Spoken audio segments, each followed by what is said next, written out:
We begin with continuing coverage. A massive apartment fire in Cleveland leaves dozens of people homeless. It's a story we broke on Good Morning Cleveland today. The damage is extensive. News Channel 5's Dan Haggerty joins us live from the scene. And Dan, the good news here, it appears everybody made it out okay.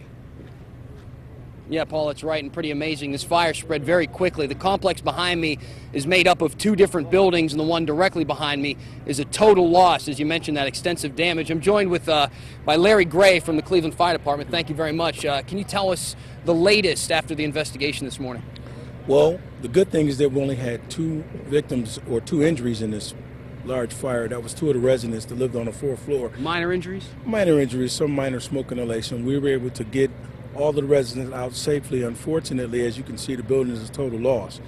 The cause of the fire at this point is under investigation due to the mass amount of fire that we had to deal with. Do they know where in the building the fire might have started? The fire started on the 4th floor in the rear. When we arrived on the scene about 2:37 this morning, we did notice that the rear of the building was totally engulfed. We actually made rear entry and immediately started knocking on doors and informing the residents to evacuate the building. So what happens now? I know you guys are going to be on scene for a while.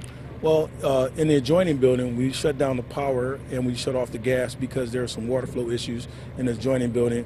We evacuated the second building just as a precautionary measure until Service Pro arrives on the scene, and they'll pump out the building, and then they will inform the residents on when they'll be able to go back in the building. I have to thank the Red Cross for all the support that they've had, not only for our firefighters, but for the residents at this time. They've been a super help, and the councilman, TJ Dowd, actually came over to give support, and I let the residents know that he's going to assist whatever he can do. So in an unfortunate situation, we're glad that we didn't have more injuries or more pressing situations that we had, and we hope to get the residents as best we can back into a safe environment. Larry, thank you very much. I know you're a busy guy. He's been here since 3 o'clock this morning. So have our cameras. Take a look at some of the images they captured overnight. The fire broke out in the middle of the night and quickly spread through the whole building. 74 people, including 23 children, lived in the 4-story apartment complex, and all of them had to be evacuated. And most knew they'd never go back inside. It's very sad because everybody on that half of that building is now homeless. Residents watched the flames shoot through the roof, all before 4 o'clock this morning. Our cameras found this escape route of knotted bed sheets from the top floor. Firefighters hovered above the 125-foot building, dousing the flames. The building burned for more than 3 hours. I'm trying to stop crying. It's just crazy. Everything is gone. I don't have nothing now. Nearly 100 firefighters kept the flames from jumping to an adjacent building, but the total damage from the smoke and flames that weren't extinguished until daylight is still being assessed. And you see the firefighters still working behind us. That second story right there, you see kind of all the debris hanging out of the window. That is where Laverne Anderson lives. She joins us now. Laverne, thank you very much for talking to us. Can you tell us a little bit about what happened when this fire started? Well, I was sleeping and I heard the smoke detector went off.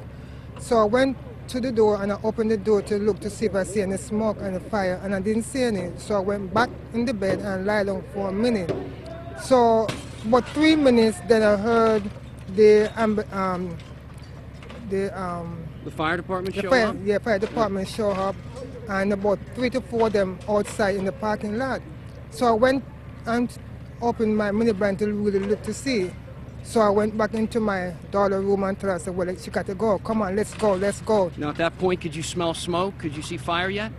Well, not at the time, until when we get to put on some clothes. And then we go outside, then we start to smell the smoke and the smoke and the smoke. And was it difficult watching everything from outside here? Yeah, when I came once and I saw the fire around the corner, I just couldn't believe. But it started from one apartment, and then they keep on spreading, they keep on spreading, they keep on spreading. Very difficult. Well, I'm very sorry, and thank you very much for talking to us. People like Laverne, a lot of people displaced right now, but the Red Cross is helping out. We're also getting information for other alternative places for people to stay. If you're looking to help out, get a hold of the Red Cross and make a donation. Reporting live, I'm Dan Haggerty, News Channel 5. All right, Dan, a lot of people affected by this fire. Thank you for that report.